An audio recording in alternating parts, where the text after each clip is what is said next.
హరీష్ని పోలీసులు కోర్టులో సబ్మిట్ చేయడానికి కోర్టుకి తీసుకురాగా తులసి హరీష్ కోసం వెయిట్ చేస్తూ, అన్నయ్య ఈరోజు నువ్వు నిర్దోషని ప్రూవ్ చేసే సాక్ష్యాధారాలని తీసుకొచ్చానన్నయ్య అని తులసి చెప్తూ ఉండగా హరీష్ ని మాట్లాడకుండా పోలీసులు హరీష్ని కోర్టులోకి లాక్కొని వెళ్ళిపోతారు. తులసి కూడా ఆనందంగా కోర్టు లోపలికి వెళ్ళబోతుండగా అప్పుడే కార్ పక్క నుండి కనిష్క చిటికలు వేస్తూ బయటికి వస్తూ ఉంటుంది. ఏంటి తులసి, మీ అన్నయ్య నిర్దోషి అని ప్రూవ్ చేసి ఇక్కడ నుండి తీసుకొని వెళ్ళిపోదాం అనుకుంటున్నావా అని అంటుండగా తులసి కోపంగా చూస్తూ ఉంటుంది. అంత సీన్ లేదమ్మా నీకు అని అంటూ ఉంటుంది కనిష్క.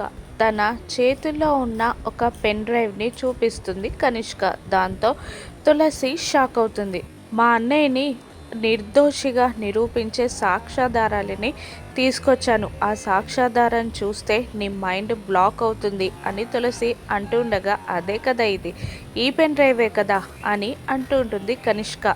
లేదు, నువ్వేదో డూప్లికేట్ పెన్ డ్రైవ్ చూపిస్తున్నావు అని తులసి తన బ్యాగ్లో ఉన్న పెన్ డ్రైవ్ని చూపిస్తూ ఉండగా, లేదమ్మా మీ అన్నయ్య నిర్దోషి అని ప్రూవ్ చేసే సాక్ష్యాధారాలన్నీ ఈ పెన్ డ్రైవ్లో ఉన్నాయి అని అంటూ లైటర్ తీసి ఆ పెన్ డ్రైవ్ని కాల్ చేస్తూ ఉంటుంది కనిష్క. దాంతో తులసి భయంగా వణుకుతూ కనిష్క కనిష్క అంటూ కనిష్క చేతుల్లో నుండి పెన్ డ్రైవ్ని లాక్కోబోతుంది. కానీ తులసికి ఆ పెన్ డ్రైవ్ ఇవ్వకుండా కాల్చి పడేస్తుంది కనిష్క. దాంతో ఏడుస్తూ కోపంగా చూస్తూ ఉంటుంది తులసి. ఇప్పటికీ నీకు ఒక మార్గం ఉంది తులసి, మీ అన్నయ్యని కాపాడుకోవడానికి అని కనిష్క వెటకారంగా అంటూ ఉండగా ఏడుస్తూనే, ఏంటది అంటుంది తులసి.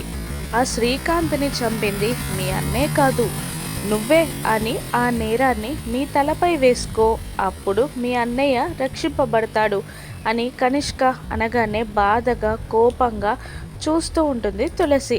ఇప్పుడు తులసి ఏం చేస్తుంది? నిజంగానే శ్రీకాంత్ని చంపింది నేనే అని ఆ నేరం తనపై వేసుకుంటుందా? సిద్ధు తులసిపై కోపంగా ఉన్నాడు కాబట్టి నాకు ఇంకెవరూ లేరని అలాగే చేస్తుందా?